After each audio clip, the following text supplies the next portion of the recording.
Well, I was in England looking after my mother, who was in the later stages of Parkinson's disease. And I asked, because she was forgetful and she would turn the stove on and, forget to light it or lock herself in or lock herself out, she wasn't safe to be left on her own. So I wrote and asked here if I could stay and keep an eye on her. Because at this stage now, she's more or less on her own. My brother had to go out to work during the day, which meant he would pop in to see her, but what happened in between time? So they said, yes, you could stay and look after her. So that was really good. And so it finished, I was there for 4 years. So it coincided with, I was there when the revolution occurred in Romania, and it was broadcast on the BBC. And I was horrified. I was utterly horrified to think that little human beings could be in a situation like this. And I think the worst thing the name I found was the irrecuperables. The people, the government got nothing back from them.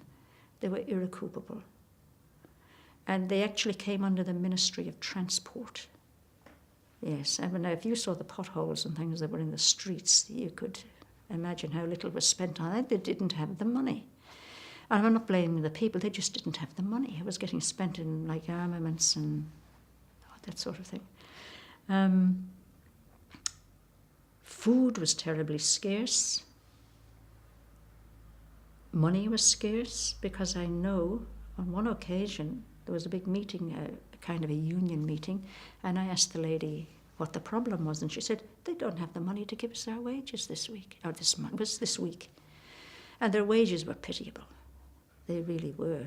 And the other thing was the people in the village told us straight to our faces that we were mad to be spending time and money on these children. Our children are poor. They need toys. They need clothes, Why don't you come and help us? And we said, well, the government and the children have got parents, and, you've got the government that gives you some support. But these children really have nothing. And there were 200 children in this particular orphanage. Well, the coordinator of the orphanage, the volunteers in the orphanage, was a Dr. Maggie. I've forgotten her surname. But Dr. Maggie, anyhow, was a Scottish doctor. She showed us the volunteers around the different wards of this orphanage.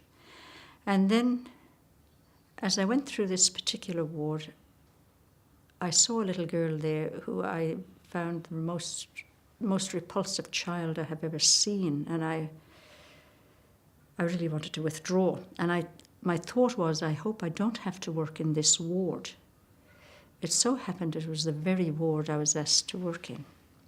So when I went there, the thought that came to mind was of Mother Obier's. Have no favourites among the children. Each child deserves your love and affection. But if you must favour one, favour the least attractive. So I thought, well, Ruby, here we go. So I picked up Ruby and I sat her on my lap. Ruby was this little girl who I found repulsive. She would bang her head off the wall. There was no smile. She just stared at you. She was on milk only. She wouldn't eat solids. And I discovered later that she was actually 7 years old. I thought she was only a 3-year-old.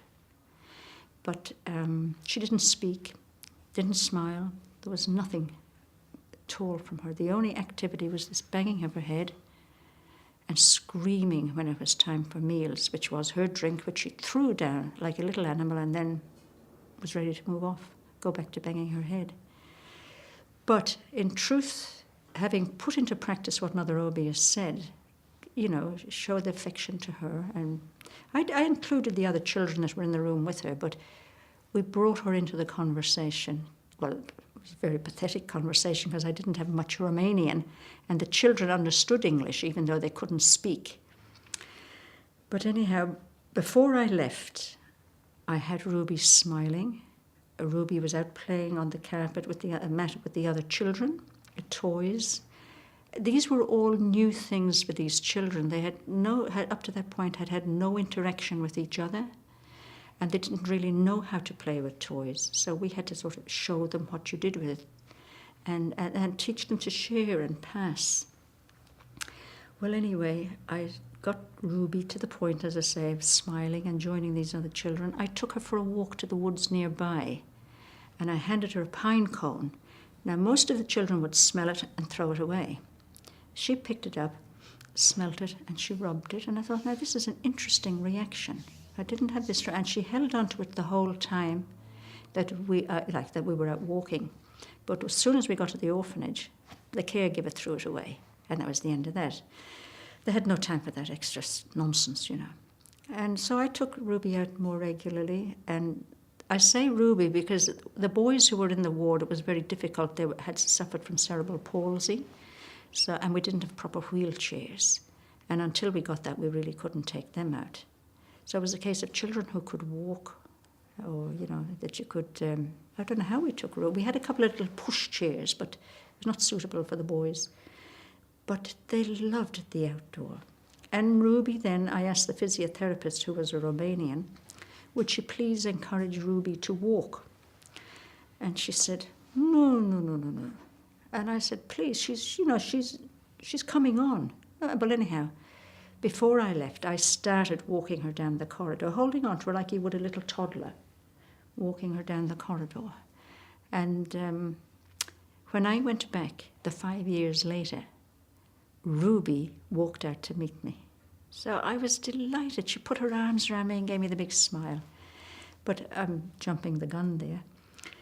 Ruby had, as I say, one morning I went in. I used to go in and greet them in Romanian. Good morning, children. And the boys would have a good laugh at me. And I'd start the conversation up, you see, and say, Ruby, don't you think these boys are naughty? And I'd have her sitting on my lap. And when I picked her up to take her out to play on the mat this day, she gave me a big smile.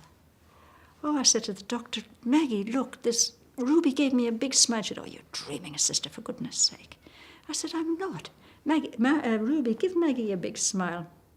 Back to the sullen look. So anyway, 2 days later, the doctor came to me and she said, sister, Ruby gave me a big smile.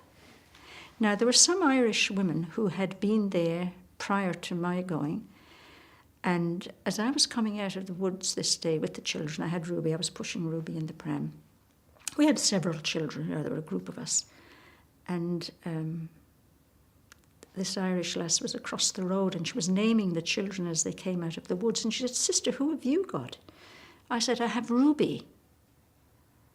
Not Ruby from Group of One. I said, yes. And she said, no, I have to come and have a good look. So she could not get over the transformation of her. So they started writing up about what was I doing with her. I said, nothing but incorporating her into the company in the room, talking to her, addressing her by name, showing her some affection. Like, I'd hold on to her as though, I really cared about her. I wasn't hugging her or anything. And I made sure I didn't give her any more attention than any of the other children because it was equally important for them. So the joy was, as I say, that Ruby responded.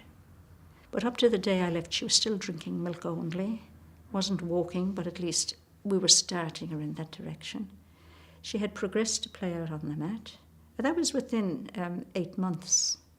And as I say, I went back in 5 years and she was dressed and gave me the big smile, and she was among the other children and walking. And I thought, well, Mother Obia, you got it right there. They're not looking for anything extraordinary. It's just that affection and the feeling of being wanted. But it's a slow process. And my personal view was I would love to have some Sisters of Compassion there as a community and train the staff for going in to look after the children, to show them how you deal with children like this, that they are human beings, they want affection, and they want this love. And because they're deformed or they can't speak or whatever their problem is, there's still a human heart there wanting love, and they respond to the least little bit of this love. And so that was what I experienced.